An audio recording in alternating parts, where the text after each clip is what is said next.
Hi, my name is Rhonda Hall, and here are today's Riffs and Reflections. The past, I wouldn't even say several days, I'd say more like several weeks, I've really been distracted quite a bit by just body pain, aches and pains and back being out and pain. And when you're in pain, it's really easy to descend on a downward spiral of thinking because you compare what is to what you think it should be. And so at a time where I really am hungry to see greater possibility, I've really, that's been tampered down by the feelings of just pain. And then my mind does that whole thing of you can compare your pain to other people's pain, and then, well, my pain is nothing, but my pain is my pain. And so I've just been getting caught up in what my mind is thinking, and then occasionally stepping outside of what my mind is thinking to observe what my mind is thinking. And so I know that my mind is, that there's a thinker beyond the thoughts. And then I remember that I can be the one to influence or orchestrate the quality of the thoughts that I think, or the interpretation that I apply to the thoughts that I think, as well as just recognizing that there's something bigger than me. Well, in all of this, I guess I just am at a point where I'm questioning, not really questioning my value, but what am I to, have I done what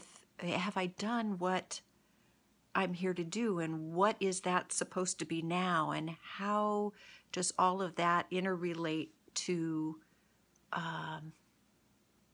where am I supposed to plug in now to use the gifts that I have, and how can I do that without being distracted by, you've got to make money and you've got to support yourself. I'm just at a point where the insights of my life say, how does that certainly matters, but how does that matter most in relationship to what I feel called to do and say and be? So we're shifting a paradigm, we're beginning to see that when you do and have and be, and from that place of already having it, then that's what creates it. I just last night, I've had this book called The Art of Possibility sitting by my bed for months, really.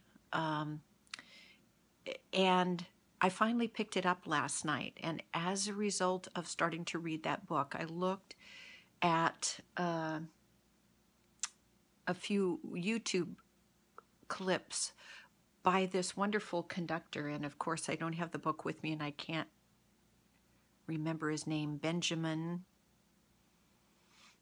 can't remember, of the Boston Philharmonic. And my goodness, he deserves applause and deserves to have my simple mind remember. And in there's that judgment that I should. But anyway, and because it's ironic, he talks about possibility and how you can't should or need or must, that it takes shifting to that. Wouldn't it be amazing if, or I wonder what would happen if, and everything. I know that I was drawn to this because that's what in the bigger picture I'm called here to do, is just inspire the what-ifing in an uplifting direction with all of the people I meet, no matter how I serve them or however I happen to show up in their life.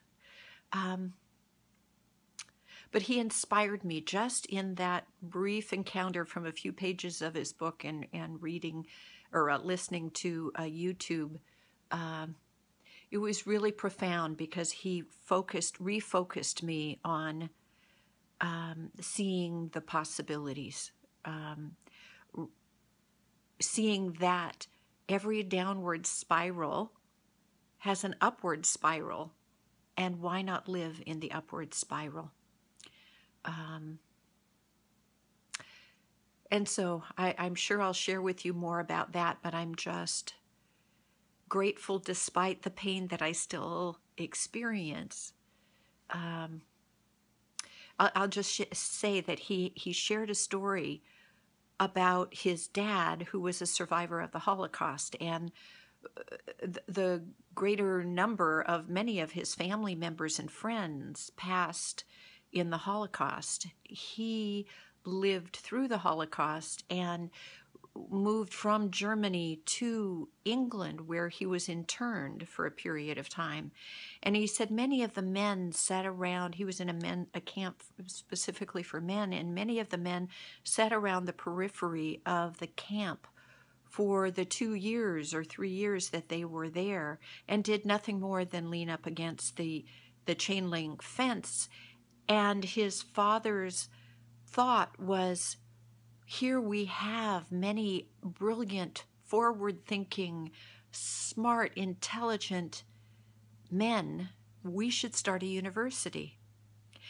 And so within that camp, without paper and pencils, without books, they started a university. That's focusing on the possibility. And who would you rather be? The person who thinks in the downward thoughts? Who would you be if you showed up every day of your life in that downward possibility? And who would you be, as well as what would your experience be and the people around you? What would their experience be if we all chose moment by moment to show up in the upward spiral? So I've been reminded again of the art of possibility. It's a practice. So I'm going to practice again today. Thank you.